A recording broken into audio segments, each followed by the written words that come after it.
Thanks everybody for tuning in to another episode of Off the Clock with Mo. Today I have the honor of doing this podcast with a man that's done made some great changes in his life from going from I'm gonna call it just going from the streets to going to God. That's one thing. God ain't never gonna give up on none of us regardless of how much we do or how much we don't do or what we thought of and what we didn't think of.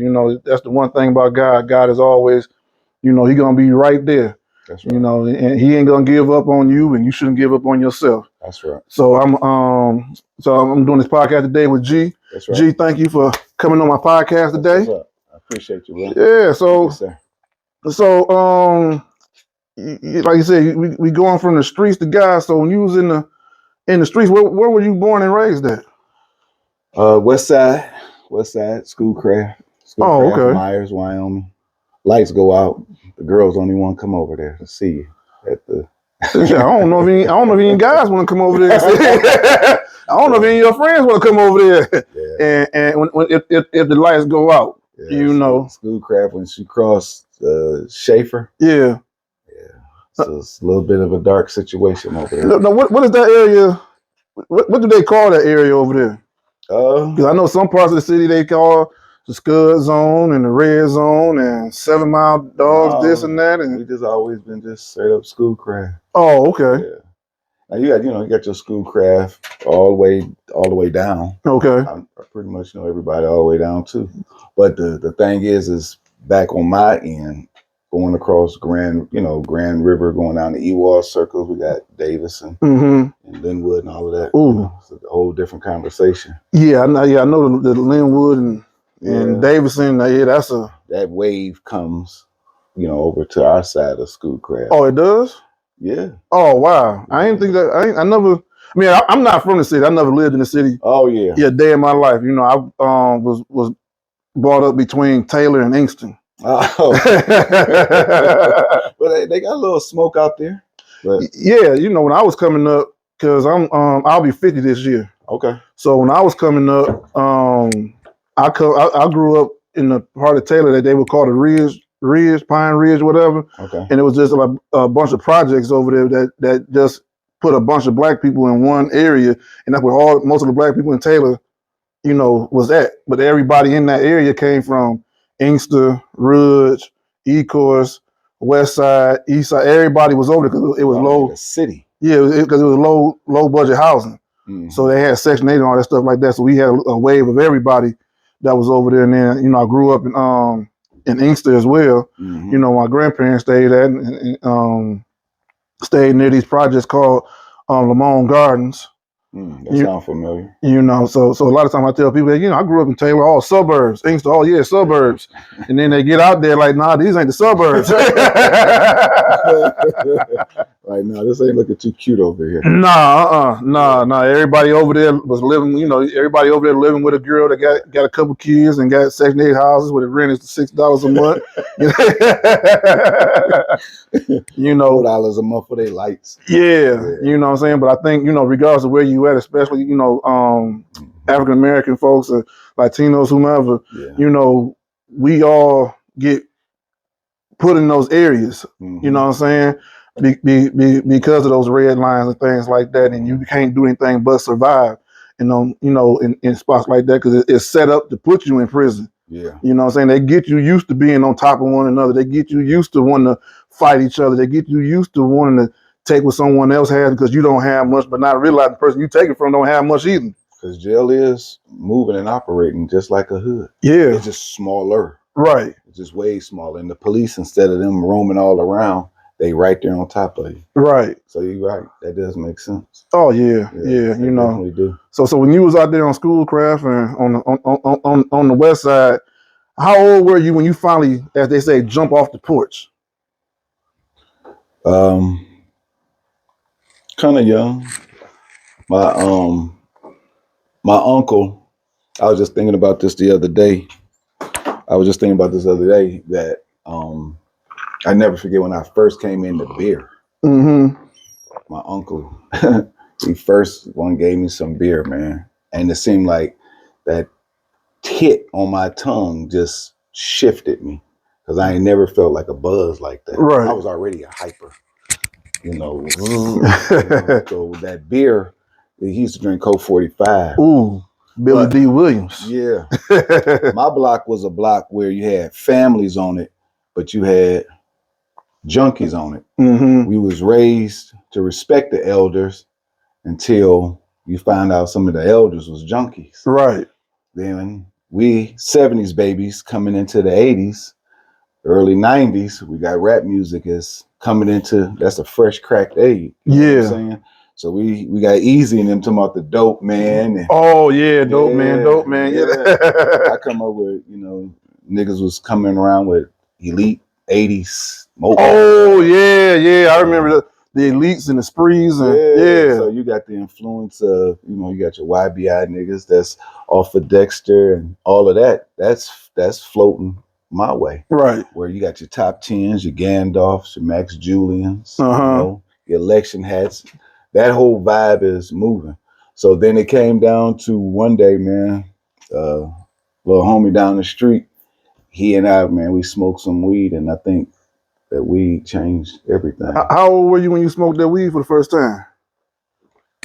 Well, my mother, she gone now.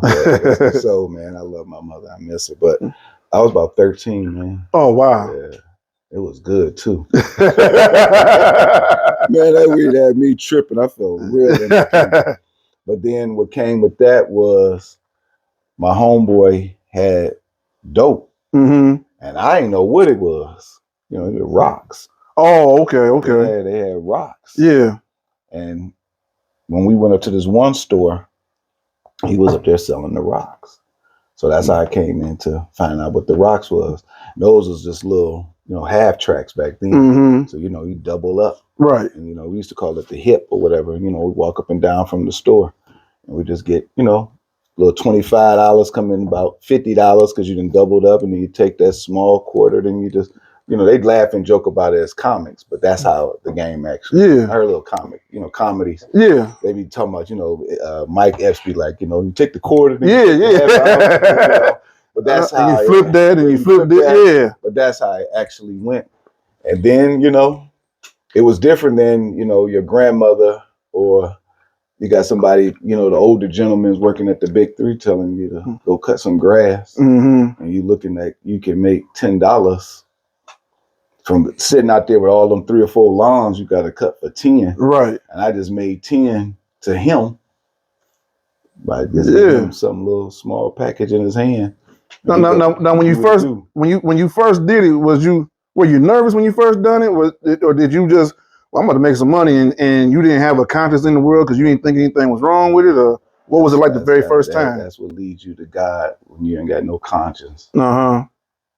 That's what gets you stuck with God. I can talk about that later, but no, I didn't. Oh, okay. It is what it is.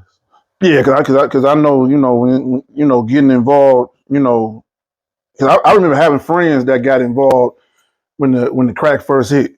You know what I'm saying? Because I'm 50, you right around there as well. Yeah. You got to remember when crack hit, we had 2 epidemics hit at damn near the same time. You had crack and then you had AIDS. Both of them hit at the same time. You didn't know if somebody was dying from AIDS or they were trying to get rid of us. Yeah. Let me just being honest. Then he introduced rap music. Yeah. With gangster rap. Gangster rap, AIDS, and crack. Like, let's, and then we let us kill y'all too. Right. So, and that's unfortunate, but yeah, I believe, I believe that too. But, as far as like, the rap, I think for me, rap was putting out a painting of what we was going through. You know what I'm saying? Now, some people capitalized on it because they may not have known anything about it and just capitalized on it and went that route. But like we said earlier about NWA, I believe what they was saying was what they was really going through. It was. And really experiencing that, because you got to remember, they was talking about, fuck the police and things like that before Malice Green got beat, before Rodney King was beat. Well, Malice Green died and Rodney King was beat. And then when we saw it for the first time with Rodney King with the video, that was the worst. And then it was like, shit, you put that up that's been going on for decades and decades and decades, but then you get a picture of, you get a video of it to really see it, and then you can correlate what they was really saying in their music as a, as a message as well.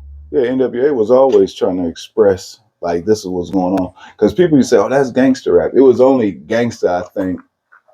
For me personally, I get what a lot of people is saying, and the church is saying by, it's worldly music, it's sinfulness in it. I can see that based on, how God, how He looks at it. But on the one side of it is, on what we're discussing, is it was they were just cussing. They were just telling it more from a very raw perspective. Yeah. And it was so raw that it gave a picture as if they were glorifying it. But really they were saying, this is what's happening day to day out here. And do y'all know it? Because they only wanted to show it from one perspective. Like, these are some lions and animals just roaming the street. Let's kill them. And they said, no, it ain't like that. So, but yeah, man, that era was a different type of era, because you had a mindset that came with it. Oh yeah. Yeah. And that mindset, it triggered a lot of like who we are today. You know what I'm saying? Yeah. Now with that mindset being triggered during that time, how did it trigger your mindset at that time when you was doing what it was that you was doing, out there in the streets? I was interested in getting the money. Okay. The money and the women, because that's what it glorified. Right. But that's the thing, you want the money, and it come easy. It came easy when you sell a couple of rocks or whatever, but it come with the other end. Yeah, it come with a price. Oh, it come definitely with a price. Yeah, it come with a price of, you may not come in the house. The officer got a better chance of going in the house before I do. You dig what I'm saying? Yeah. Because he's running to trouble.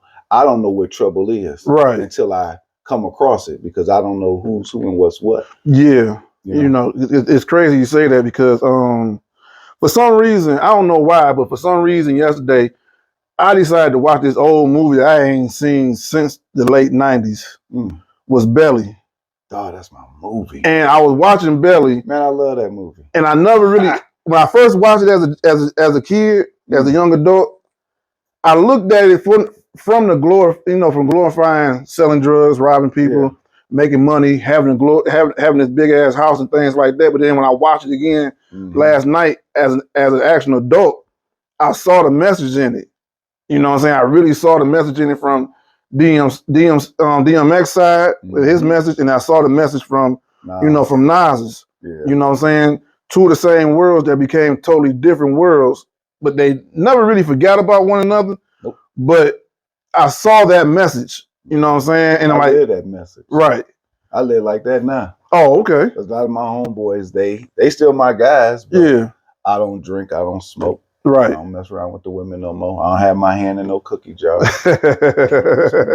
But I come from a place where even the hustle that ain't shifting and frying or whatever scam you're doing is still the deceivement. There's hustles out here. You can do some small whispers with a laptop or a phone. Oh yeah. And get banked.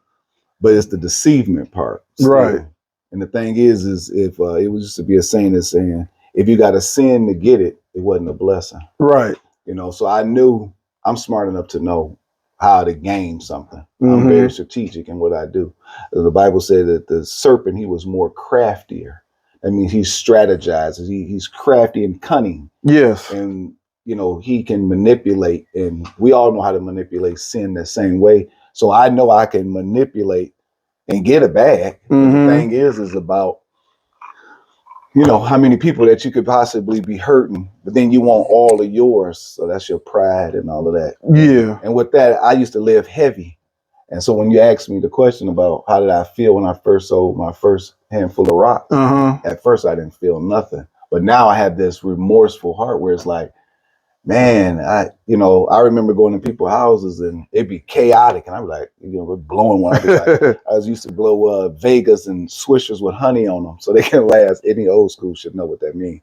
You put the honey on the blunt so it can last longer. And I'd be sitting up there, man. That's what the honey do to the blunt? Yeah, it make it last longer. I never knew that. When I used to smoke weed like that, and I was, some people would, Put it in honey and then let it dry. Yeah. And then make it really, it burn real slow. So the weed, you won't run through a blunt like that.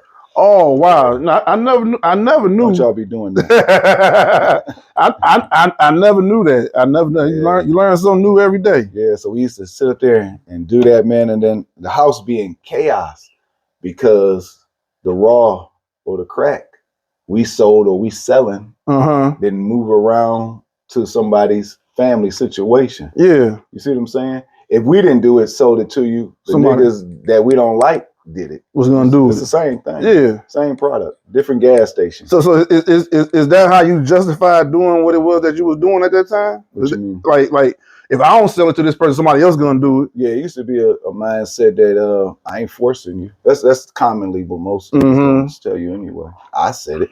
I mean, it's a quick thought. Yeah. I ain't forcing you to. You know what I'm saying? Right. I ain't forcing you to drink. You know what I'm saying? Yeah. You're doing it because you want to do it. So if I got it here, you want another bottle or, Yeah, okay.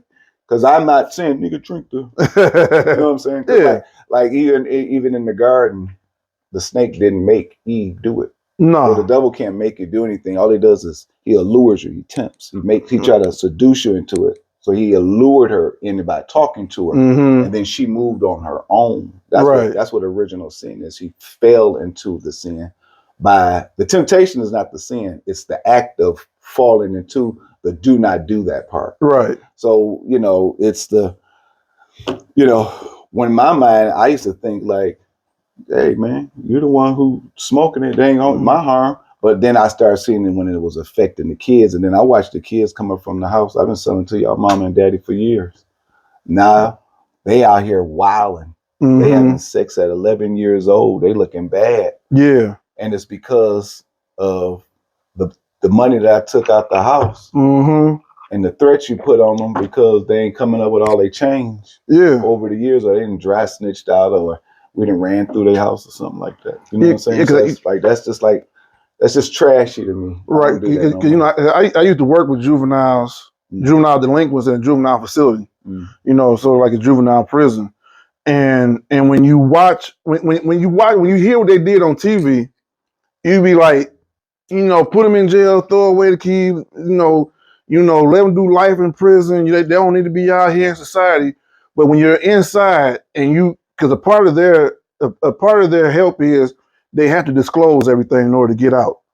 And when you hear their backstories on what happened to them growing up, you be like, damn, it's a trip. Mama was strung out. Yeah. They had about 15 different uncles every week. Every week it was a new uncle. Or because their mama was strung out, their father wasn't there. Then they became the man in the household. And then when their mama brought in a new man, it was a fight there because I've been taking care of the house at 13 years old. Now you bringing this new nigga in here to do now it's a big commotion because there was never no structure there because this parent or this guardian had an addiction to whatever drug or whatever alcohol it was. And when we watch it on TV, we don't see that part. We just saw you carjack somebody. We just saw you broke into a store. We just saw you were selling drugs. We don't get the backstory. And then you see the shiny car or the diamond ring. Yeah. And you don't see all that it took for him to climb to get there. Yeah, you don't see the you don't see the stress that it takes because what's his name? That guy, white boy Rick, he said it best, like you said, you see all the shiny, you see all the glitter and the glitz and the claim, but you don't see the stress behind that. Yeah. I've been under stress. I hustle, on my block for its small time. I learned to take my hustle other places. Right. Well, I never used to want to sit where I laid my head at. You see what I'm saying? So to learn, like my heart trait of how to hustle, that came from how the niggas did on my block. Right. And, schoolcraft type of dudes, they just got away. Their mindset is just different. And it's not to knock nobody else's. This ain't that, but this just is how them niggas came up, So they got a way of thinking. So you get that understanding, and then we kind of being out here, we just move like that. So I just take that type of mindset to wherever I went, and I made well. Right. But the best thing I learned, though, to be honest with you, is I stay cordial with people. Mm-hmm. I don't like ruffling feathers. Right. That ain't no soft aspect. That's just you like the bag. But when you're in that lifestyle, don't you have to ruffle feathers? Yeah, but it's another reason why I'm here too. Yeah. Some niggas they stayed that age that they was when I left them. Right. You feel me? Yeah, because I've done a lot of a lot of reading on psychology. Well, not a lot of reading, but some reading on psychology. Yeah. And and one of the things that they say is that especially when it comes to dealing with drugs or alcohol, anything like that has an addictive nature to you. When they say it stunts your growth, they're not talking about as far as you growing taller, but it stunts your growth as if you were 16, 17 years old when you started this. When you become 45, 50 years old, you're still going to be 17. It's a lot of that. Yeah, you know what I'm saying? Because you're going to see a lot of older guys still acting and dressing as if they're 17 years old. Here you is 65 years old. Yeah. They out here now. Yeah. I mean, I think I dress like according. I'm over 50, but the thing is I got some cats that they still kind of dress, a certain kind of way. I ain't talking about dressing old either. No, like dressing like you 22. Come on, right? You is 65 years old with all these NBA teams on your blue jeans. Your pants is all down your butt. Yeah, and then your shoes is untied, and you're flopping your feet when you walk. Yeah. You did that when you was 17, 20 something years old.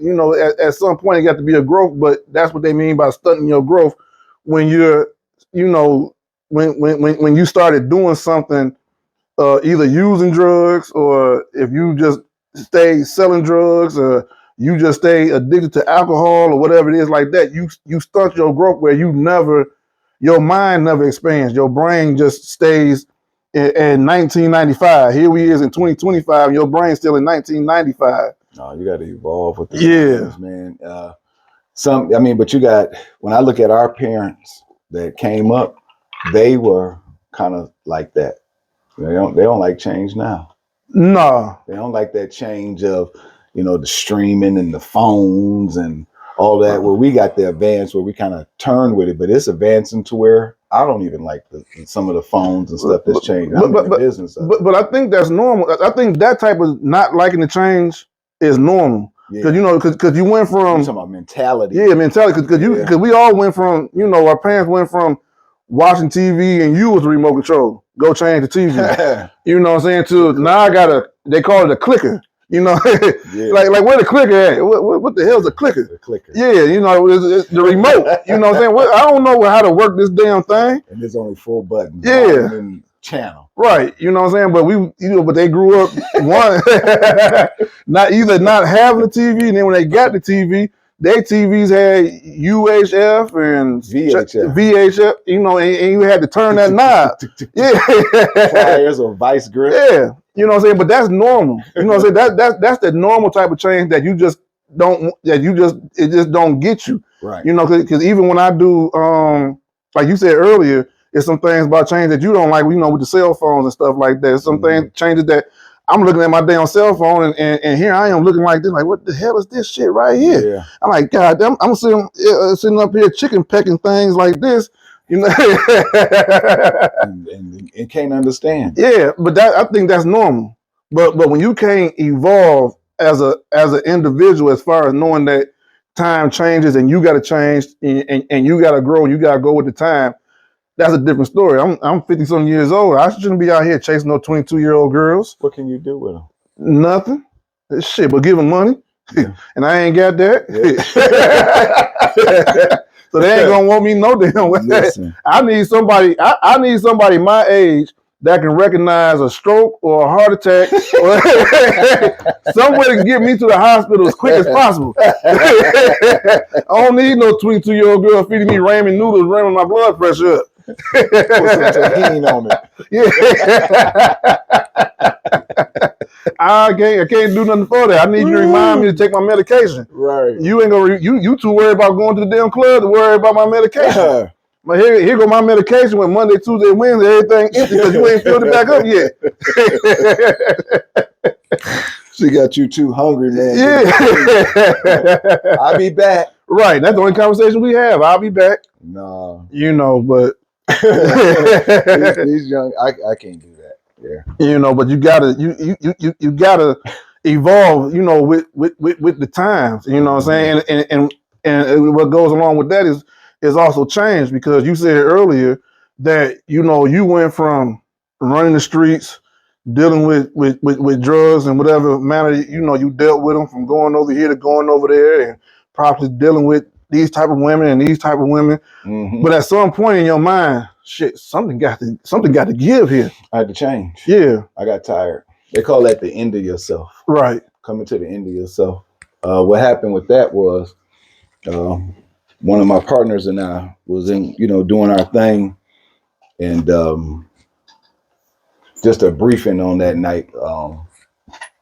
Real talk, man. So young locals, they had just stole the old school truck. Oh, wow. Yeah, old school truck with a hyped up engine in it. So me and one of my partners, we wind up getting it back. They crashed into a building. So that was a whole nother conversation. So the next day, I'm at this location, you know, chilling. And just as clear as day, man, just as clear as day, it was like, get up. Like I'm talking to you. Yeah. Audible, clear. They say a still voice. And it was just as clear. It was like, get up. And I jumped up. Now, I remind you, back then, now I had gave my life to Christ as a young age, but then, you know, you dabble back into the street. Yeah. You know, you walk down that aisle like, I'm going to give my life to the Lord. You know, because your grandmother pushing you. Right. Boy, go up there and give your life to Jesus. You're like, I'm going to give my life, Lord. You get all the Easter speeches you could do with your little K&G, TDJ speech. And you up there, yes, Lord, I'm going to give my life. Little 8-piece suit, 9 vests on, your face extra shiny. You know, you go up there, yes, Lord. So that part of my life till I became a teenager and, you know, started wilding out. And then, you know, then I said, you know, I'm leaving the church. I'm out in the street. But the Bible says you raise a child and then you shall return. I'm just paraphrasing that. But I wind up returning. And my grandma, thank the Lord for her, she's still alive. She was one of those people that prayer does answer, because her prayer was answered where I did come back. Right. And she's still alive. Thank God. My grandmother is 98 great. Years old. Yeah, man. Oh, so wow. Thank the Lord for my grandmother. But so this particular night, I'm in this location and it's like, get up. And I jump up. Now I'm buzzing now. I'm telling you, I like my scotch. I quit smoking them trees because it used to mess with my head. Oh, okay. It made me paranoid. Like, yeah. You know, like, what did that nigga just say? Like, I know he just didn't say that, did he? He ain't said nothing. He didn't. Right. You start asking yourself stupid questions like, don't have one of my Pac songs on. Right. Or you start having those intelligent conversations. Yeah. Can you wear house shoes in an apartment? Yeah. I see why they call this a couch. Look at it. It's literally, it's like couch. Yeah. I wonder, is that Dutch?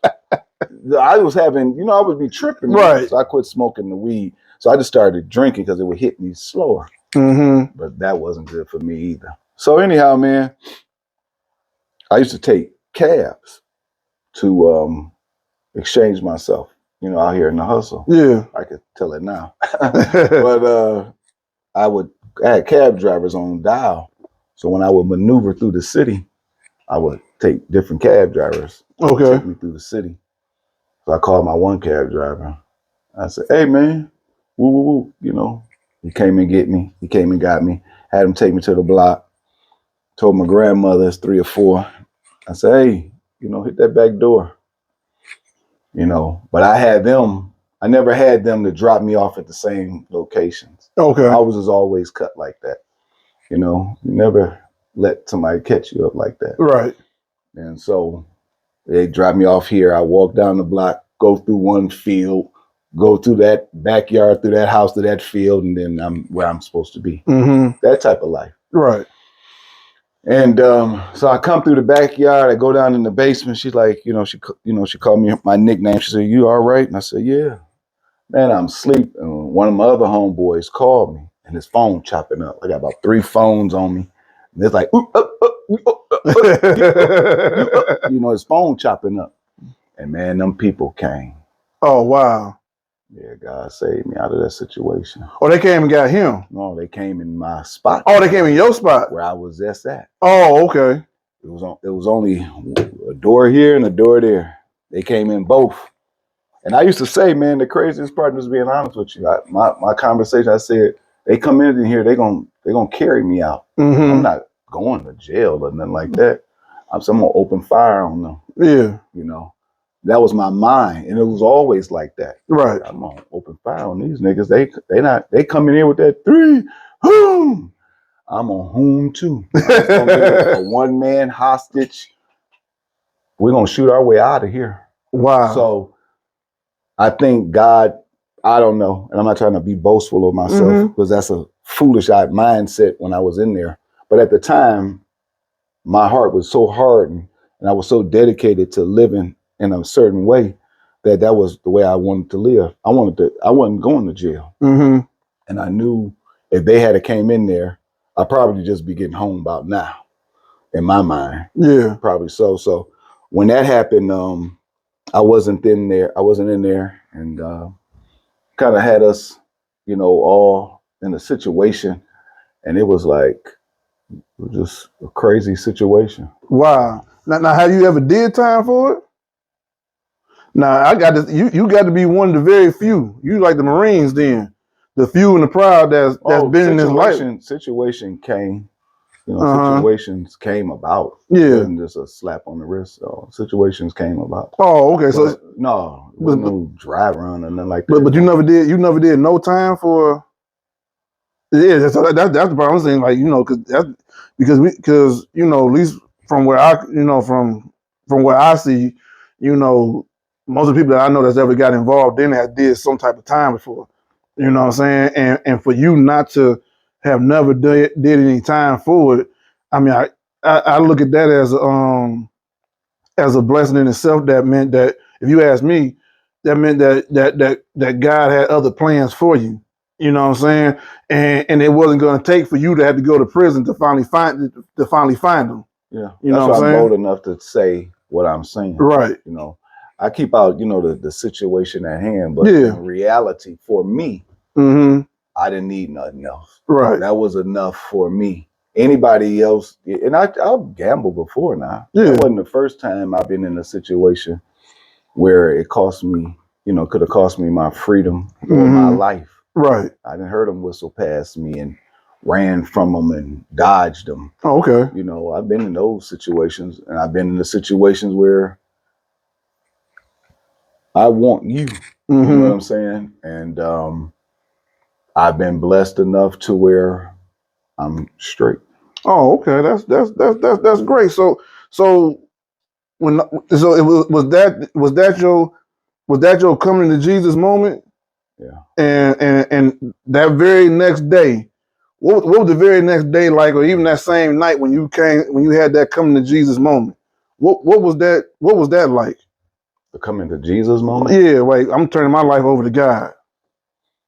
Well, I call that's a true surrenderance. Mm-hmm. A true surrenderance is where God is looking for the full sincerity of your heart. He's looking to see if you truly mean you're done with the life you've been living.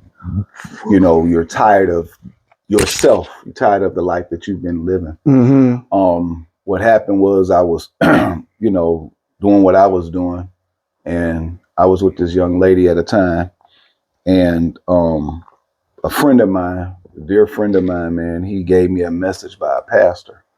And man, this message, dude, it stirred in me.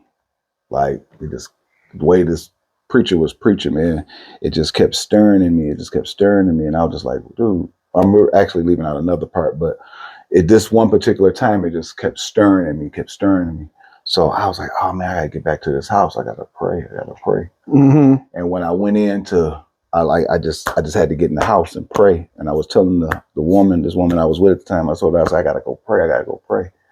I ran in the house, took off the Timmy's, then jumped right down at the couch. And it was just like, I just had this sensational feeling in my spirit, in my stomach. Like I felt like I needed to use the restroom or throw up or something. Like something was trying to explode out of me.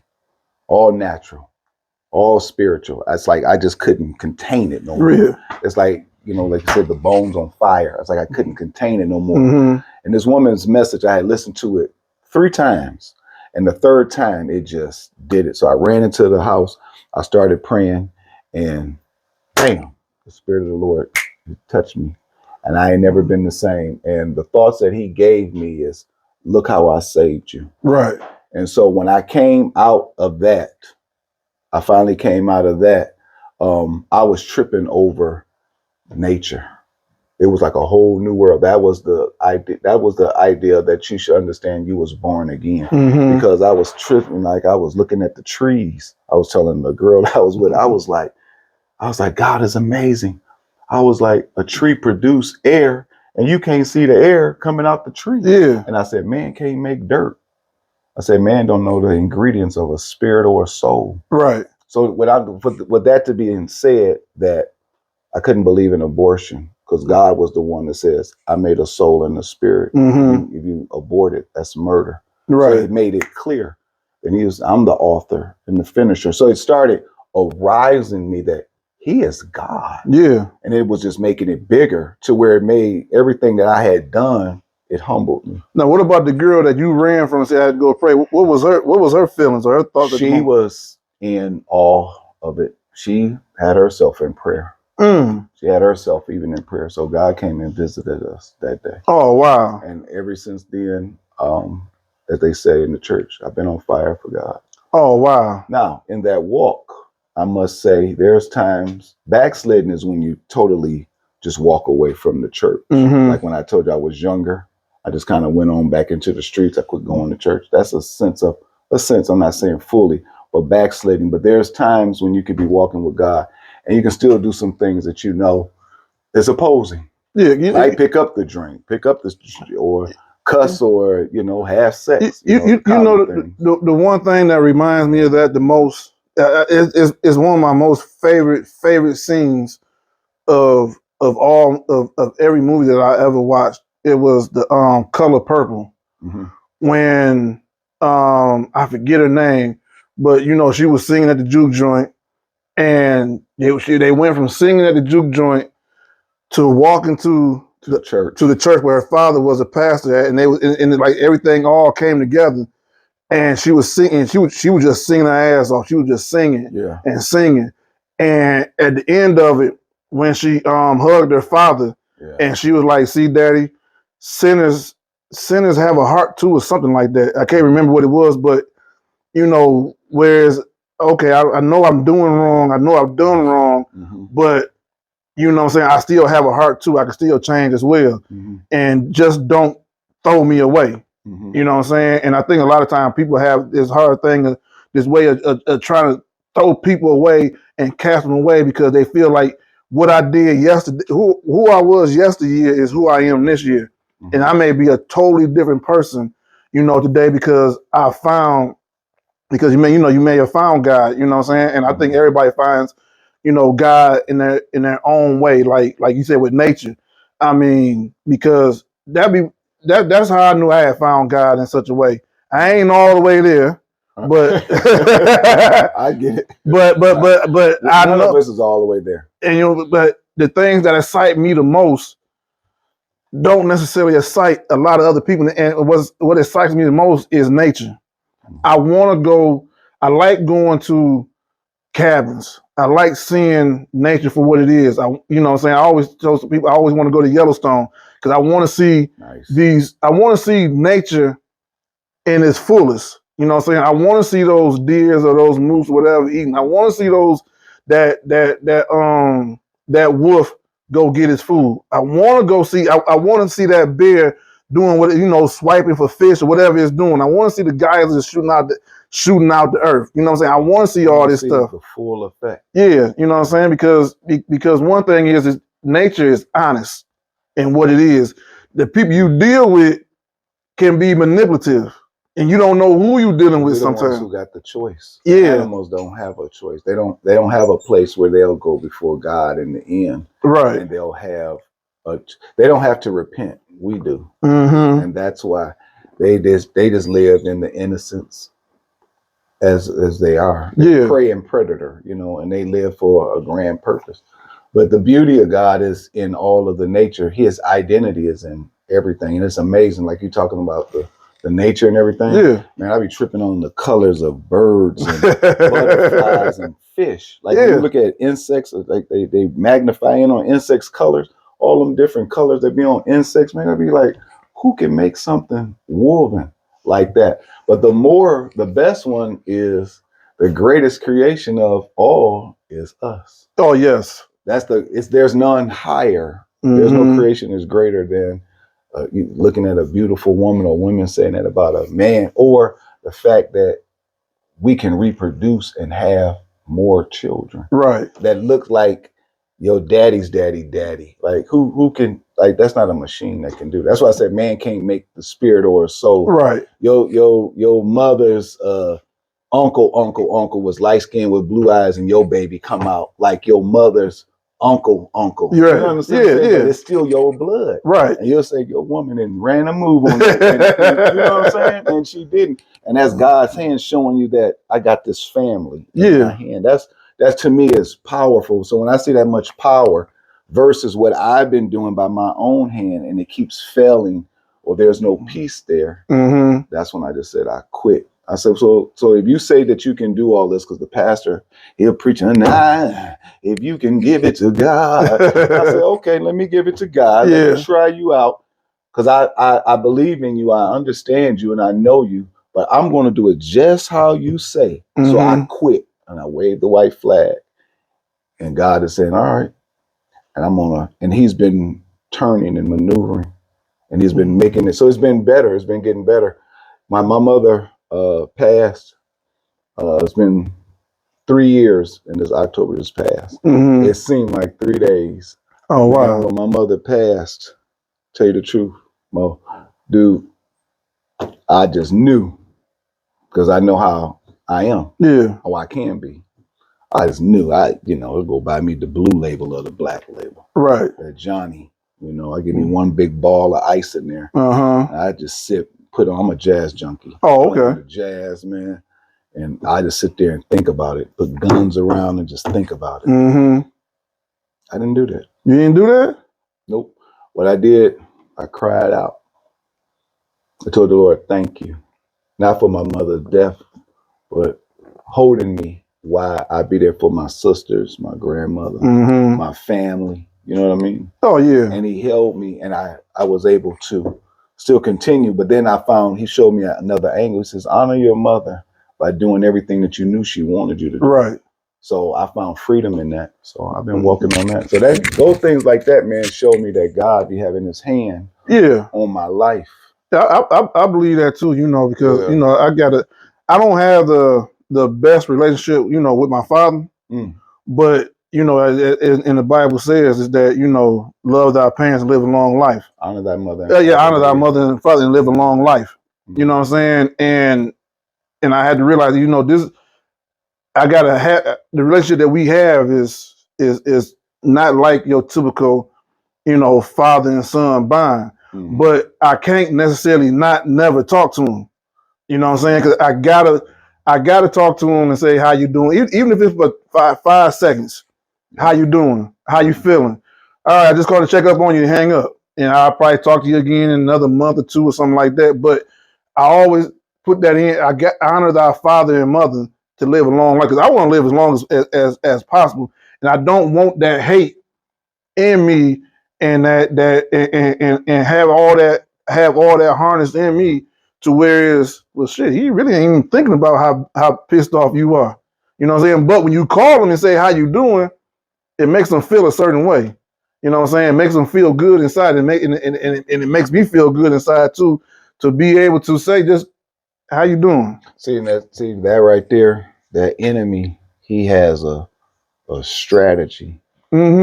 He ponders. He does not know your future. All he knows is your past. So he sit there and he watches what you ponder on. He says that affects you, that bothers you. You like that. You don't like that.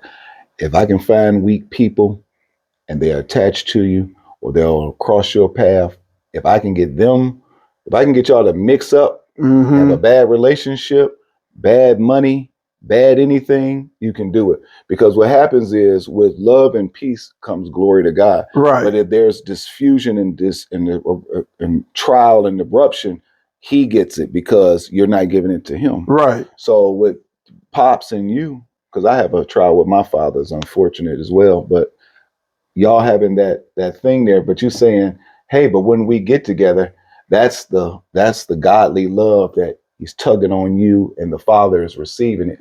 The thing is that selfish eye that's in the middle of sin, in the middle of pride, is holding both of y'all possibly back. And y'all pushing it, but the thing is, it's a conversation that's needed. Yeah. So that y'all both can get there. Because if he feeling like, oh, I feel kind of good, my son called, and he's like, Dad, I feel kind of good, I talked to you. Right. That's y'all both trying, but why is it not clicking? And I guess some people just don't rub and don't get it, but y'all are blood. You are a reflection of him, and he's, every time you look in the mirror, I'm quite sure you get a reflection of him, at least in your ways. Yeah. You know, and the thing is the enemy, his job is trying to get done. He's trying to keep a family divided, because if he can encourage you by something simple to say, you know, whatever, you know, he calls you Mo or son, say, you know, man, woo, woo, woo, woo, woo, that could change your whole thing, where you would go more to God. You would go the wife. You would go further because the father has encouraged you. He's done the job that he's built to do with you. But if y'all can stay separated, then you lack what you really need from the one that you were supposed to get it with. I support that. Yeah. So so with that being said, that's why I try to pull from God to see those angles, because I've been missing that myself. Right. So I said, well, you know, that's called forgiveness. Well, Lord, let me forgive my father so I can go talk to this man, so I can receive something, so I can get it. And I can give it to somebody else, because we be out here suffering, man, because most of my cats is out here still getting the money, still doing thug life.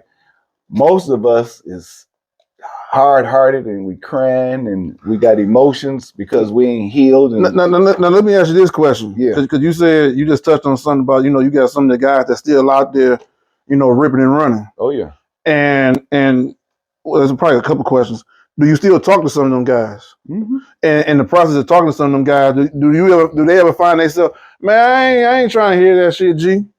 Well, and how do you deal with that if they do say something similar to that? None of them say I don't try to hear it. I don't boast, but I got respect. Right. You know, they respect me. I respect them. You know, it's not the, you know, I come and do something. No, I just got a mutual respect with people. Oh, okay. You know what I'm saying? So they respect the fact that's the position that I play. Right. I live that life. They respected it when I wasn't who I was then. You know, I bumped heads with a couple of people, but at the same time, when I got over here, you know, some of them, you know, they was comfortable. Like, okay, I get that. That's what's up. They ain't ever said, because I don't come with the living in the Lord say, go burn in hell. No, it's just like I'm talking to you. Yeah. But you'll get the late calls. Hey, man, pray for me. Hey, man, what did God say? Hey, I'm going to come to church with you one time. You know, or they'll sit there and listen. All right, G, that was enough, preacher. I'm the most God that they seeing and they hearing. Right. So they'll never really turn me off. You know, I'm the most church they gonna get when they talk to me on the phone. What up, though? Catch up it with me, and you know, or they may come. I'll come up there one time. Yeah. Or I come by the house and watch one of them games, boxing games, or basketball games, or football games, and the girl is over there. Hey, G, what's been going on with you? Woo, woo, woo. We gonna come to your church, and she gets him to come to church. But it's okay. Now, let me ask you this. Yeah. When you first, you know, turned yourself over to the Lord, and you told your buddies, man, this ain't for me. How did they take that? Same way. I went to them all individually. Literally. Like literally. I went to them like I come, Mo, I need to holler at you. Yeah. You know, okay, G, we could stop by the house. Woo, woo. Hey, this is what's going on. What's happening? I let them like I'm just doing you. I said, hey, I gave my life to Christ. I said, I'm good on that. If they see this, they can say that's exactly what he said. I said, I gave my life to Christ. Don't call me with no more hustles, all these women and all of that. I said, I'm good on that. Right. I said, you get me? They was like, okay, what made you with that decision? I said what I said, and they was like, we respect.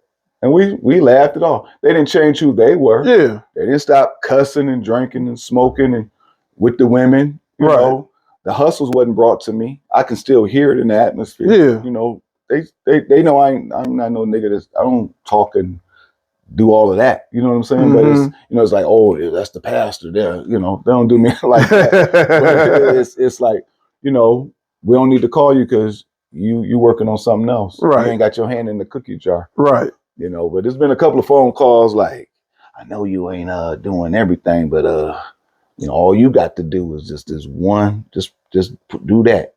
Oh, you can have it all. And I say, oh yeah, that's exactly what Satan told Jesus. He said, if you bow down to me, you can have all of these kingdoms. I said, no, I said, I'm good.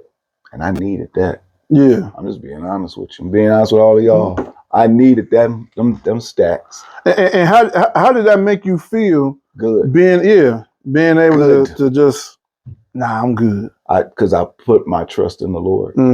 All of it. Yeah, because I got like, because like I said, because I told you earlier, I had quit smoking cigarettes. Yeah.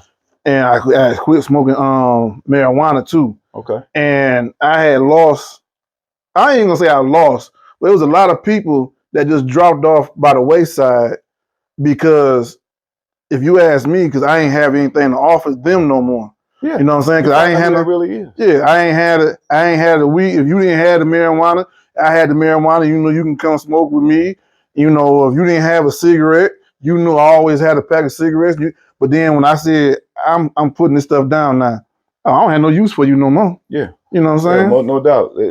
I used to say they're gonna come with you or they're gonna go away from you. Right. And then that's where you see your true friends for who they are. Even though you may still be out there, but it doesn't mean that you're not a true friend to me. Yeah, I still got my 100 niggas.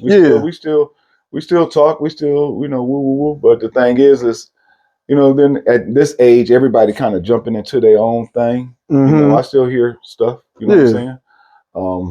I'm not oblivious to it. I know who everybody still is. They know who I am. It's just I do Bible study. I do prayer. I'm a minister of training at my church. Oh, okay. I now do baptisms. Matter of fact, tomorrow is my week to do baptisms at my church. Doing with how was that the first time you did a baptism? When they came to you and like, gee, we it's your turn to do baptisms.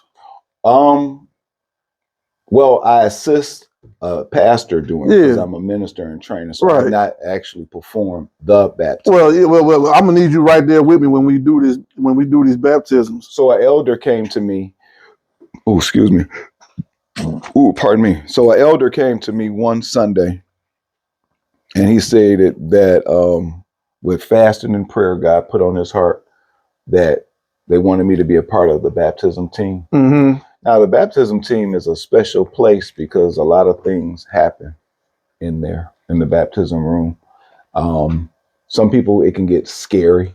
You're talking about people can get filled with the Holy Spirit. People can come up crying. People can come up speaking in tongues. Some people can be delivered. You can see deliverance can require a spirit, can be released off of them. That's manifestation of a spirit. Yeah. Some people, it's not like the Exodus movie where you got the head spinning around and all that, but you will catch somebody speaking from a different voice. Yeah. Faces and bodies distorting. We've experienced that. So that's very much real. That goes to show you that God word is true. Oh yeah, I believe because my girlfriend, she goes to church, on a regular. That's what's up. And she got me going I didn't say she got me going, but of course, when you were and you were a woman and you want to be with this individual, I'm gonna go too. Yeah, you know what I'm saying? What's up. And so Got a sense of influence. Yeah. So we go to church and things like that. Right now, I haven't been lately because of my work schedule. Okay. But as far as like visiting new churches, seeing if it's the change that wants to be made. And then my daughter, a few weeks ago, she went and got baptized. I forget what church. I forget what church. What church is that? I can't remember what church it is. But we all, went down there. She went and got baptized, so she done gave herself to the, to the Lord. And and a part of that is, for me, is saying that as much wrong as you've done in the past, as many times you done fucked up in the past, you know what I'm saying? It's showing me I got my hand on you and your children at the same time to let you know I'm always here. Because I got, like I said, I got my daughter that's she just got baptized. I got another daughter that I told you about earlier that does the podcast over here too. She does a mental check-in. She has a journal called Note to Self. That's a mental check-in with people. Nice. And she just got accepted, for her master's degree to go to a school, fully paid. Oh man, you got a lot of good news. Yeah, you know what I'm saying? And it's not because of me, you know what I'm saying? Because it's easy for me to say that's all because of me. I got, I got another daughter. I got all girls. I got another daughter and a granddaughter who has a fiance, and they're getting a house built. And and every night, if not every night, throughout the day, I always give praise to God each and every time, because I always know that without Him, none of this is possible. No matter how good I think I raised my children, no matter how much credit I want to be able to take, I can't take the credit. You know what I'm saying? It's hard for me to take that credit, and then that's me saying, I know God is real. When people sit up here and say that we just came from a bunch of atoms and just banged these motherfucking atoms together, or some fish and monkeys, you know what I'm saying? No, that's not what happened. No, you know what I'm saying? This is God at work. 30 years ago, when I was on my knuckles, I didn't see this day to day. You know what I'm saying? I didn't see me either. You know what I'm saying? And none of us and none of us see this day. We just see that day where we was at. We never see what's in store, and it brings it into perspective that, when he says, I'm not a Bible toter, but be still. And how does it go? Be still. Be still. Yeah. He's speaking of be still and listen to His voice. Right. Yeah. And you be still and you hear that voice. Know that I am God. And all this stuff 30 years ago that I didn't see has happened today. You know what I'm saying? And all I could do, and I tell everybody else, man, sometimes you just gotta be that vessel. Don't worry about steering the steering wheel. Just be the boat, be the ship. God got the steering wheel. Yeah. He gonna turn you in the right direction each and every time. The problem comes is when I don't want to go that way. I want to go this way. Well, that's the thing. Well, God is. One thing is you can't go back to yesterday, and the Bible says if it's God's will, we ought to say if it's God's will. That's what I want to say, because we'll say I'll see you tomorrow. You don't know, right? You don't have that power, because I can't go say, man, I'll be right back. Let me run into 5 o'clock tomorrow, talk to my sister, then I'm gonna come back to whatever time it is real quick. Man, my sister said tomorrow to the day, she's gonna talk to you tomorrow, and I went into tomorrow. You see what I'm saying? Tomorrow never comes. Tomorrow never comes. So life is really today. You bring the lessons from yesterday into today, and then you plan for tomorrow. And we ought to say, if it's God's will, God is looking upon you saying, my will is for you gracefully and mercifully to live another day. But the thing is the reason why He got us to live is for us to glorify Him. And in doing that, we have to have His Spirit, and we have to be living according to how He tells us to. And those be the challenges, because I used to think like I'm going to live the way I want to live, and then I'm going to still live like how God want me to. Because you be thinking like it's cornball, it's not fun. I can't, man. I remember how it was to drink, and I love that feeling. Yeah. But I wake up with a high like that. It's because I've released. You be drinking. I used to drink and smoke and all that because of this, that. I knew I shouldn't have did that, man. Mm-hmm. In my mind, I'm sitting up here, music popping, memory popping. I'm dressed down. I'm up here thinking, what's wrong with you, G? Oh, I'm cool. Woo, woo, woo, woo, woo. And then I'm sitting up here thinking, like, I just shot a real move. Nobody really even know what I just did. Mm-hmm. And I'm thinking, like, man, I knew I shouldn't. I got to. Yeah, I'm gonna holler at y'all in a minute. I got to go somewhere and smoke something and really think about this move I just shot. And you're thinking, like, man, I know I shouldn't have did that. And God is like, well, I'm gonna keep you. So, like you said, to this day. And then he said, well, I'll forgive you for that and get you to this day. So with that being said, when he reminds me, this is where I want to get you at so you can witness to somebody. This is what I want to do for you. Mm-hmm. I hope that makes sense. But no, it makes perfect sense just because of a lot of stuff that, I've been through, in my life, just as a man, as a parent, as a son. You've been married before? Yeah, I've been married before. Okay. Yeah. Me too. Yeah. And just to realize that it's okay. We're gonna start. We gonna do it over again tomorrow. Mm-hmm. You know what I'm saying? Even though tomorrow never comes, but if I wake you up tomorrow, we're gonna start all over. Tomorrow, yesterday don't even exist. Today exists. You got a whole nother day to get it together. Yeah, you know what I'm saying? And the more days I give you, because my father always tell me this too, every time I ask him how old he is, because my father, he just turned 87. That's what's up, man. And he always says, I take every day he give me. Man. And I'll be like, every year, I don't know why I ask him, like, how old are you this year? He's like, I'm this old, and I take every year he give me. I take every year he give me. I'm like, I take every year. Yeah, like who gonna take it? Like, I don't want that one. You're right. You know what I'm saying? I'm gonna take it. I'm gonna take every year. I'm gonna take every year that I can get that I'm giving, and I'm gonna try to make the most of it as best as possible. Now I understand some days I'm gonna mess up, and it ain't gonna. We all are.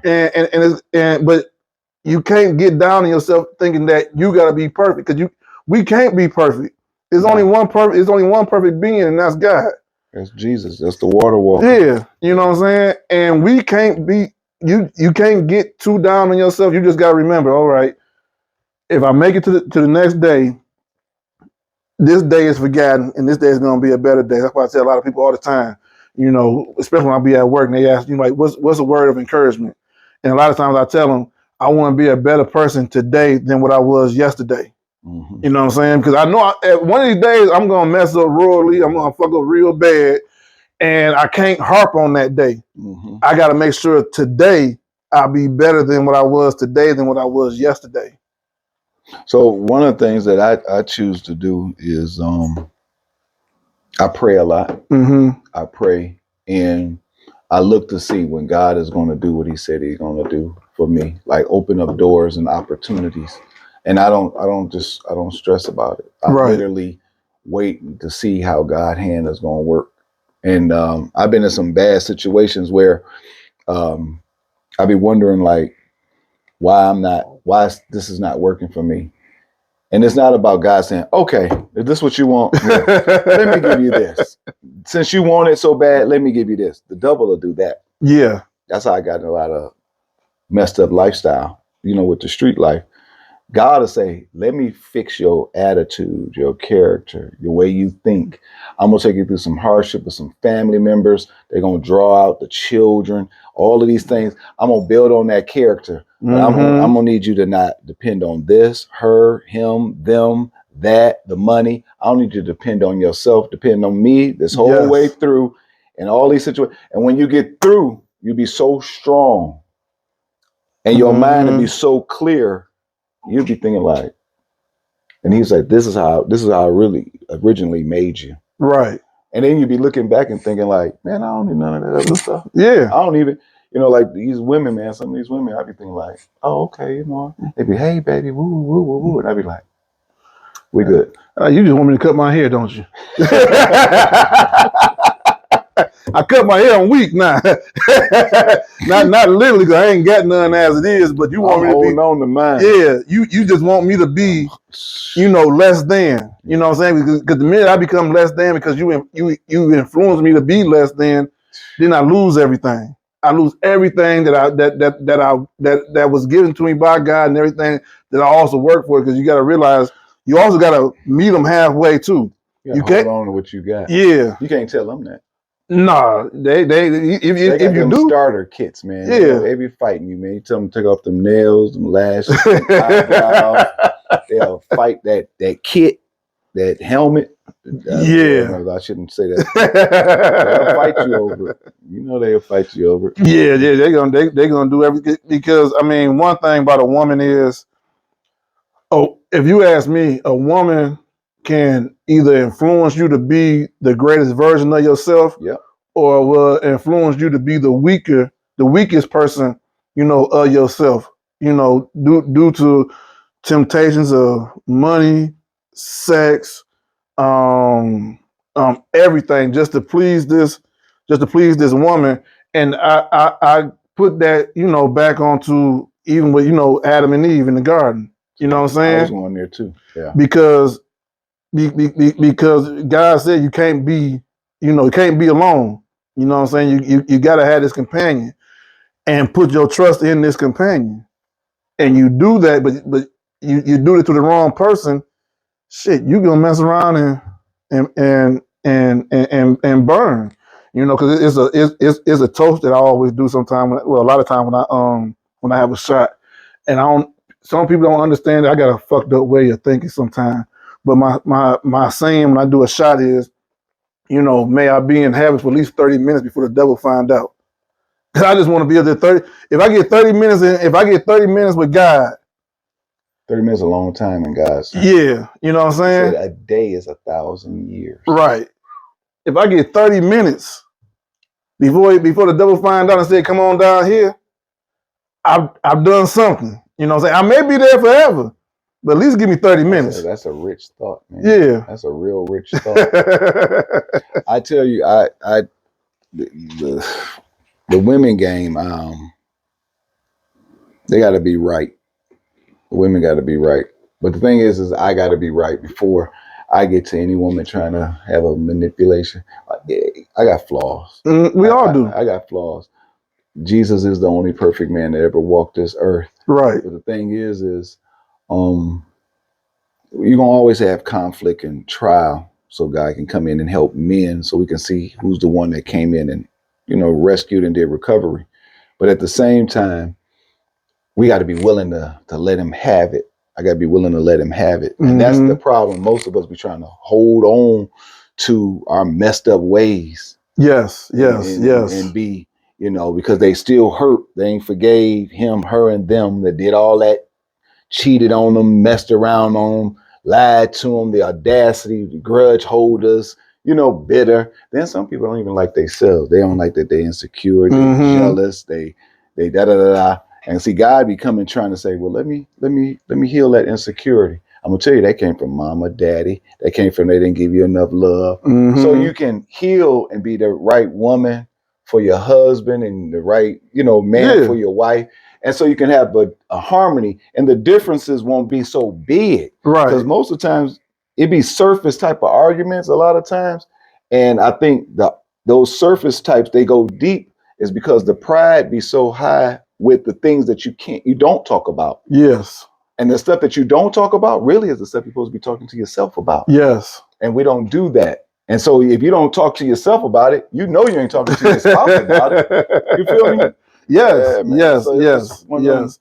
Because there's a couple guys that I know that's like really, really, really into God. I mean, I'm getting there. I'm trying to, and and one of the things that I can't do for some reason, and one of the guys brought it to to my attention, is that I'm horrible with praying out loud. They say if you pray, like praying on your food, everybody like, man, I'm horrible. But now you get me in my head, I can pray all day long in my head. And one of my friends told me that, and I'm probably paraphrasing this, but he said, you know, God says, come talk to me in private. Mm-hmm. You know what I'm saying? And I could talk to you in private all day long, but when it comes to saying it out loud, I'm horrible at it. Well, the thing is, God can, you know, there's a timing. God has a timing when he'll bring you into the season. You know, I know that sounds cliche to a lot of people because, you know, as black folks, we be like, in the season, God is going to bring you. You know, in that season, God is going to bring you, Brother Mo. But in that season that he has for you, he's going to, it was a time when, oh my gosh, man, I never forget. When I first came to my church about 16 years ago, man, I'm still kind of 1 foot in and 1 foot out. Right. And I'm thinking I'm that guy. I had a corduroy suit coat with the mock-up turtleneck. At the time, I was wearing a goat tee, and my waves was seasick. They was like ocean spray bottles. They was tight. I had on something braided in like this, and I had some, you know, train smoke. You could smell me for like ribs. I had it tailored up, baby. I was right. I was standing on like this, and it was a crowd of us. We was in Sunday school, right? It was a bunch of us. I knew everybody. And then they was all like, yeah, so we're going to pray because we're going into church. You know, they had Sunday school. I like Sunday school. I like teaching or like getting taught. Right. Man, we was all up in there, you know, checking out a couple of things in there. Like, oh, she cute right there. Yeah, praise the Lord. It was like, Brother Gary, can you pray for us? I said, brother who? I'm thinking like, I just got through looking at her whole hip section. Me? And they was like, yeah, Brother G, go ahead and pray. I'm like,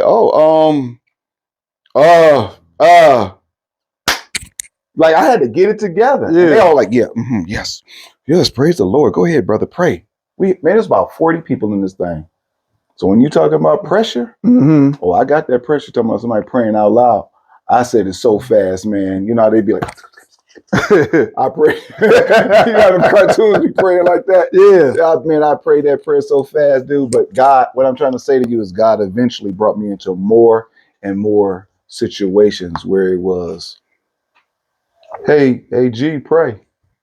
And it was, oh Lord, I thank you.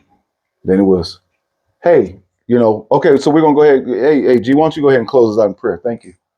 It was more opportunity, more opportunity. Then it got to the place where when I be at the house by myself and I cried out and I started praying out loud. It was that he was saying, that's your heart. Just continue. And then it was, I was listening to other men and women pray. And then I was going to what we have on Thursdays at our church. When we used to just pray out loud. We'd be in this room and some of people are praying in the spirit and some are just praying out loud. So, man, I had a lot of concerns. My mother was really sick at the time. And I was just praying for my mother to be healed and back.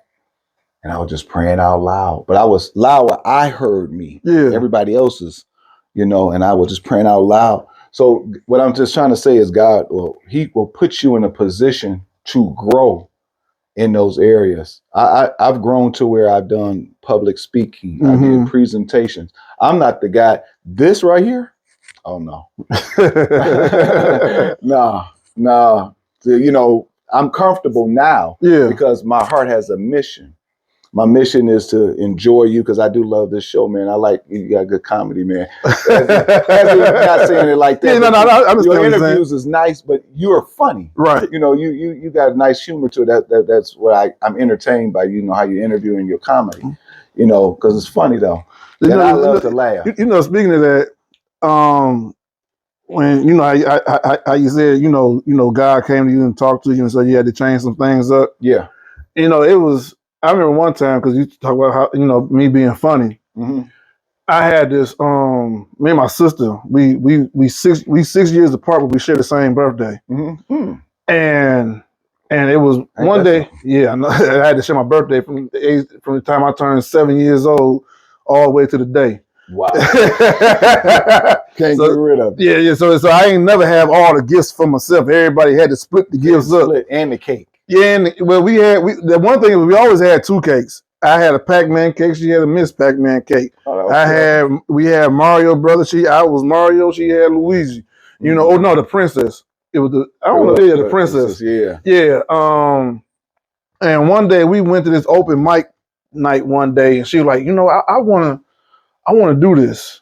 I'm like, okay, all right, okay, well, you put the name down and you go on Facebook and you put it in and they say, all right, next week, Wednesday, and they'll give you a list of names that's gonna be there. Her name was on there, she did it. And something was like, what did she do? Stand-up comedy. Really? Yeah. And I was like, well, someone said, you do it too. I don't know who, I know who said it now, but at the time, I didn't know who said it. And I'm like, all right, I guess I'll do it too. I'm thinking I'm just doing it because she did it. But it was God in my head saying, you got this to offer, go ahead and give it. It's a gift. You know what I'm saying? For people. And I was like, all right, I'm doing it. So I'm at home every day, at work, at home, writing down all this stuff, seeing how hard it actually is to be a comic. Yeah, you know, it don't come easy. It's not easy. No, it's not. Yeah. You can be funny like how we talking. Yeah, you got to structure that to write it down. Man, here. And I did that. I did it, and it came time to come on the when she did it. She had a horrible person in front of her that all he did was just cuss. Echo. He just cussed. Oh, you talking about who the comic before her? Okay. All he did was just cuss. That's all he did. So if you ask me, it was easy for her to do it, even though it was nerve-wracking at the same time. Yeah. But all I gotta do is say one funny thing. I don't outdid you. Right. But when I did it, it was this lady. And you did do it though? Yeah, I ended up doing it. Oh, that's what's up. And I'm in the green room area, and I'm watching this lady go on, and she is funny. She is funny. I'm just in there like, God. I'm like, oh my goodness. You gotta come up behind her. I'm like, oh my goodness. Oh my goodness. It's only 5 minutes. The open mic is only 5 minutes. 5 minutes is a long time. And they let you know when this red light flashes that your time is up. I'm like, all right, okay. And I used to drink even more than what I'm doing now. I done cut down a whole lot. Okay. And I'm in the back. I done had 3 shots. I done had 2 tall boys. Tall cans. Bud Light, I think it was. I used to drink that Sapporo's Japanese beer. Oh shit! Damn, they socked it to you. Yeah. and I'm drinking this, and I'm like, all right, I'm trying to get my nerves up, and I get on stage, and the lights is in my face and stuff like that, so I can hear people laugh. I can't see who's laughing. I don't know if it's my friends, but they're laughing. It's supposed to be 5 minutes. It's supposed to be 5 minutes. And I had my whole script written out. And I got to the last part of it, and the light never came on. I'm like, damn. This light ain't coming on. And in my mind, like, I can't say this is all I got. I got to go now. You got a cuff off the cuff. Yeah, and I had to do it. I had to come up with something off the top of my head for an additional 3 minutes. Okay. Oh. Yeah, it was additional 3 minutes before the light. I think somebody went to the bathroom or got drunk or did something and forgot to hit that damn red light to the 8 minute mark. And the 8 minute mark came on, and I'm like, man, this some shit. Who the heck? Why would y'all do this to me? But it took till I got older, like you say. Did you wing it? Yeah, I winged it. And the people liked it, you know what I'm saying? Up. But it took me another year or so to realize that, God did this for a reason. You know what I'm saying? Because he said, you got something to offer the people, and the 5 minutes wasn't long enough. I need you to go a little longer. He'll put you in a position. Yeah. He'll set you up. Nothing is, I don't believe in coincidence. I believe in divine order. I believe God places us at a right timing, at a right place with right people. Right.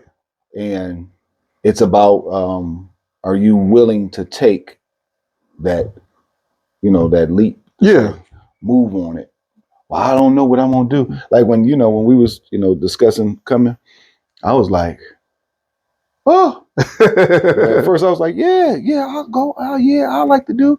And then it was like, Okay, here it is. It's live. Okay, matter of fact, this is the time. I'm like, and as I was pulling up, I was like, am I sure I want to? You know? But the thing is, it's an opportunity move. Yes. Because you don't know where and who and how I'm moving and how I'm doing with this. So, you know, yeah, he'll put you in a position, man. He'll put you in a position, man, you'll mess around and you'll be like, man, I didn't even see this last year. No, I didn't. I didn't. Anything I got going on right now, I didn't see none of this. Like we discussed earlier. Mm-hmm. You know what I'm saying? Like when you was out there ripping and running. You know what I'm saying? You didn't see today happening. No, then. not in the Afro Dogs and, Yeah. and the Zodiac Club and then after hour spots. I used to stay in after hour spots because that's where you exchange a conversation. That I quit going to the bars and clubs. I felt like, you know, barbershops and hair salons and bars and clubs is where the gossip at. Mm-hmm. You know, the Negroes are talking like women, and the women, you know, they're prostituting themselves as lease cars. So they in there talking too much to the niggas, and the niggas is exchanging the information on how other niggas is moving. Yeah. That's a strategy. It is. I stay up out of there. I go to where, you know, if we really making something happen, then it's okay. And if you ain't afraid of, if you where you come from, then you should be okay to go in these places. So, you know, a lot of us we weren't intimidated to go to you know, motorcycle clubs. Motorcycle clubs, you know. Yeah, I've been to a few of those. Yeah, you know, so motorcycle clubs and after hour joints, certain after hour joints. I ain't talking about where it's just sticky and it's slimy, you know, because there was some of those, you know, little trashy trick spots.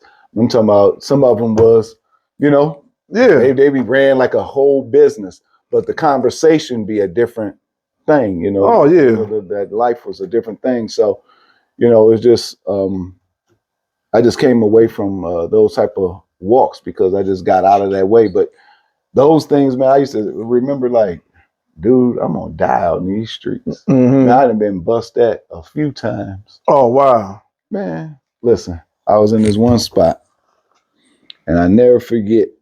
My homeboy, check this out. You can tell the truth, man. I was getting somebody together, and my man that gave me the money, but the nigga wound up sticking the barrel in, and I grabbed it, and he pulling it, and I'm thinking to myself, all he got to do was just pull the trigger.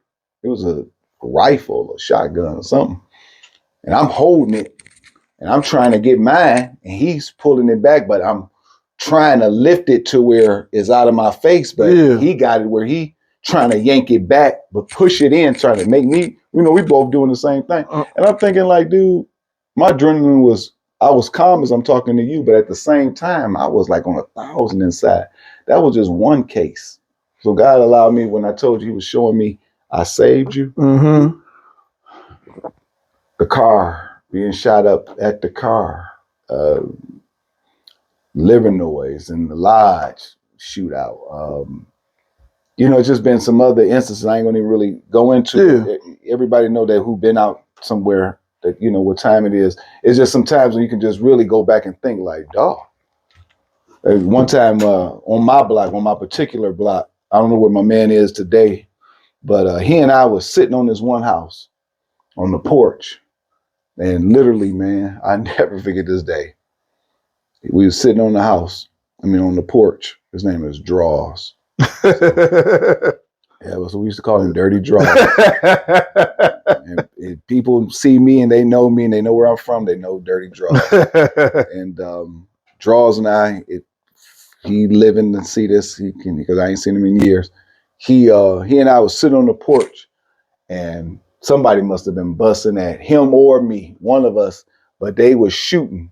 And I never forget, man, they had like a door similar to this kind of wood type of door. And it was like, boom, a big old bullet hole.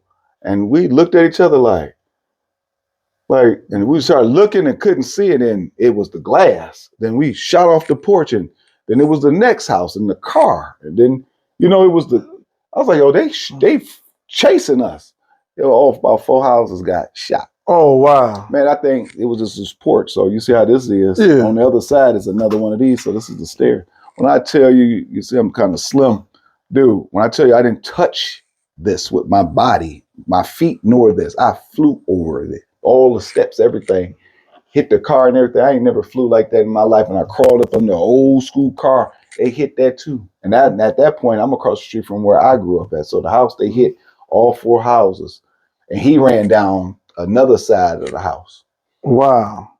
Guy reminded me. So I kept your life. Mm-hmm. You can't see them things. Them things had bullet holes from the houses to the cars to everything. When you can see the grass had lumped up. Wow. And I think it's because of dirty.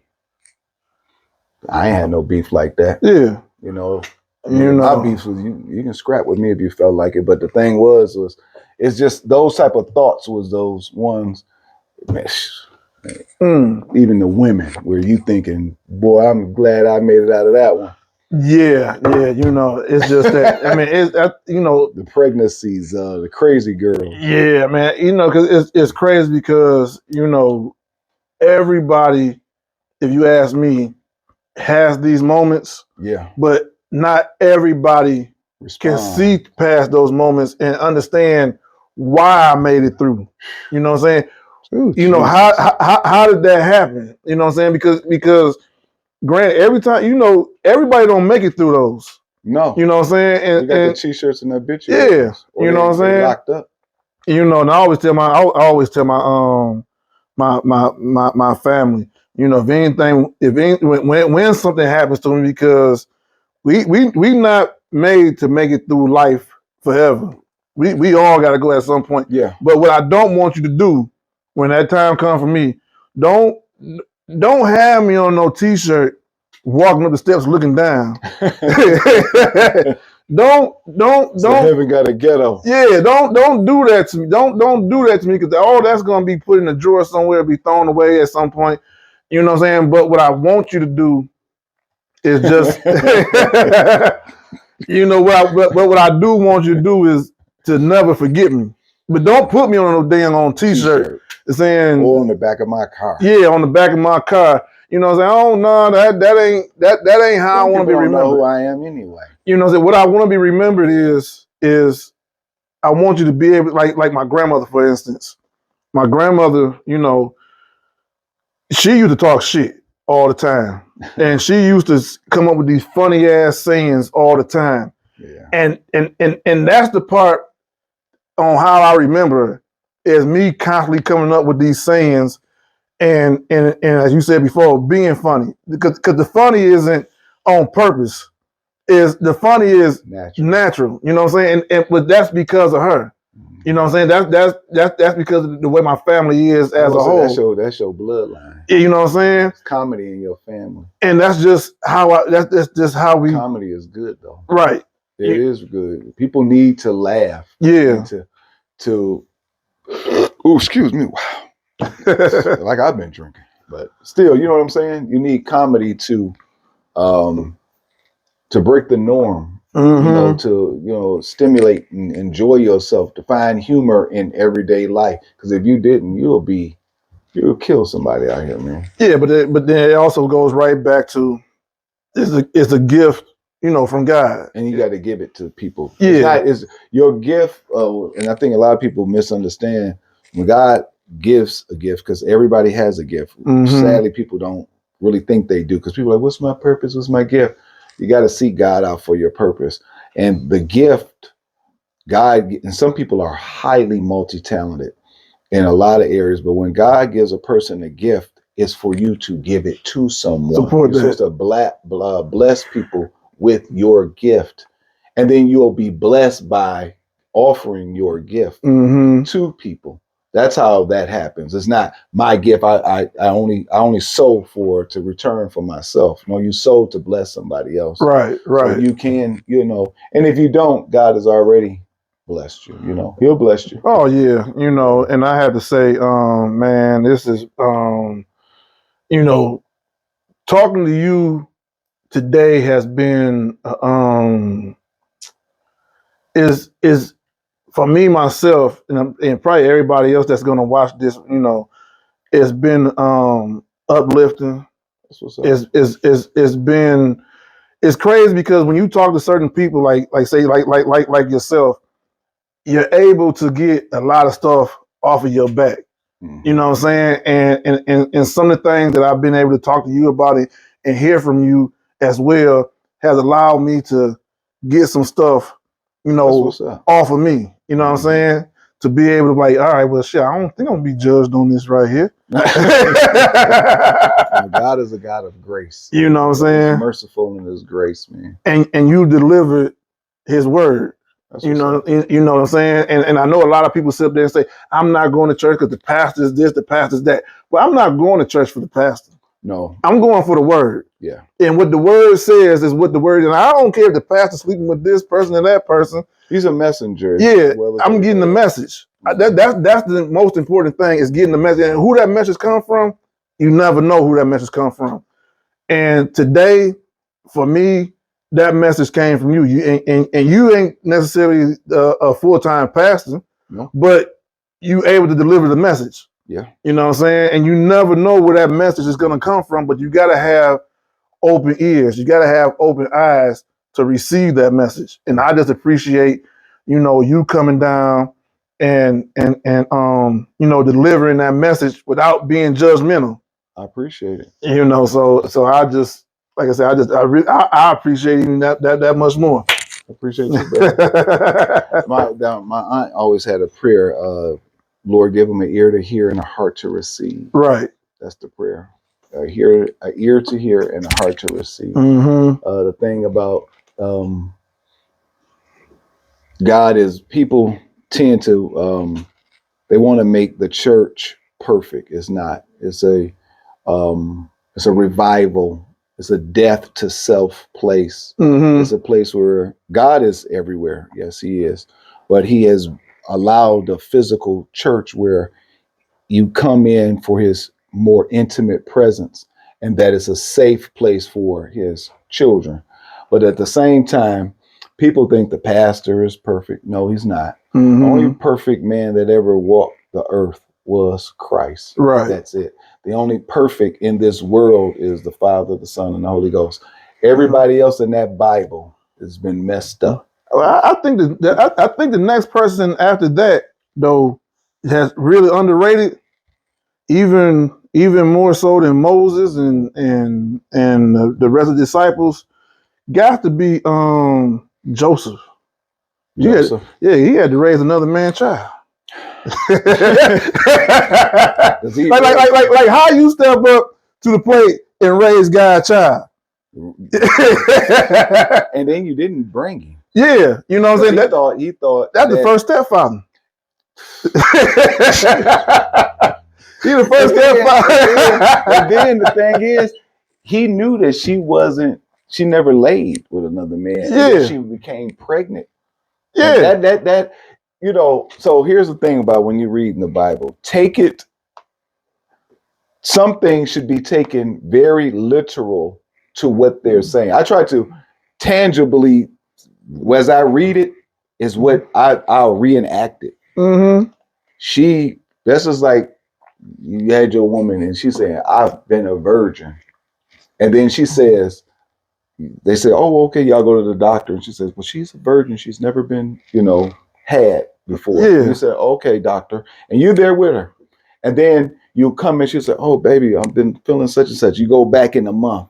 And then you've been with her. She's been to work. You've been with her. Then she come back and they said, well, she's pregnant. And you said, well, I haven't done anything with her. And then you said, well, have you done anything? And she says, no, I haven't. And they say, but she's still pregnant. She shows that she hasn't. And then she'll say, God pregnated me. And the imperfection part of a man is going to say, believe that? Yeah, because the imperfection part of a man is going to be like, you cheated on me. You cheated. Joseph did. Yeah. So the angels had to come and bear witness to him like, dude. Because I think he needs a statue too. I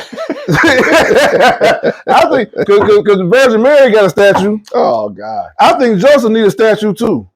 Yeah. Well, Joseph, he thugged it out though, man. He needs a statue. He raised Jesus. Well, I'm quite sure he's sitting in a place of comfort right now. Matter of fact, I think I might just go to the statue place right now and get one of Joe and get one of. How would you have him standing with his hands on his hip? Listen. I don't know. I got his hand on his hip, his finger on his head.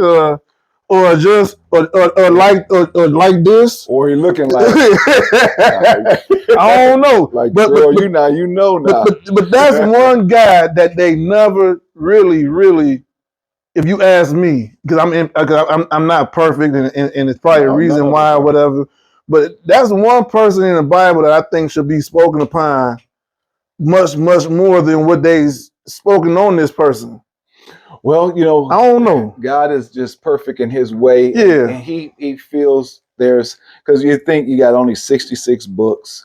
You have other things that was going on around the whole world at the same time. They think that, you know, from what we read in Genesis to Revelation, is that the only parts of the world that something was going on? No, things were going on in other places of the world. God just didn't choose to record and inspire man to write those particular moments and times. So when we read, other things is going on. So the significance of people's stories, God is saying, I just need you to understand this part because this is the major part that I need you to know. So, you know, I hear what you're saying, because I could say that about, you know, some other people that I'm like, well, I want to know more about them or why they're not, because God said, but that's not my focal point. Support that. Yeah. So I just say, you know, I can't question him. I just say your arm's too short to box. Yeah. You know, but I think this is I'm gonna wrap it up today. All right. And if you would, man, I would like to, you know, have you on, you know, more podcasts. You know what I'm saying? Because to be honest, we if we went on, this shit would go on for 7, 8, 9, 10 hours. There's a lot to talk about. It is. There's a lot, you know. Because there's a lot of avenues, and we're coming. It's just that the street life is like, you know, dibbling, dabbling in some old, you know, hot boy hustle. But then there's other increments where it's just the changing from street life is just not me, you know, getting on with the hustle and the dodging like I'm on a Power series or something. But there's the other instruments that goes along with. You got your women, you got your family. You got the homeboys. Yeah. You know, there's a lot that goes into it, which pioneers me, or not pioneer, but puts me in a position to make a change. But then it goes back to, it's the best change I ever made in my life. Right. Yeah. You know, so that's, like I said, you know, I gotta have you back on here again. I appreciate it, man. You know, so that's gonna be, you know, the conclusion for, you know, Off the Clock with Mo, and this was, you know, got to be, you know, one of the better podcasts that I've done with G today. So everybody leave, you know, comments, likes, subscribes, you know, tell me if there's some other conversations that you would like to hear, because this is not going to be the last time that G is going to be on the podcast. I got to get him back on here again, because I just don't have enough time today to keep to keep it going. Cause like I said, it'll go on for another 8 hours if you ask me. So we got to do this again, man. Thank you. Appreciate you, brother. Oh, yes. No doubt.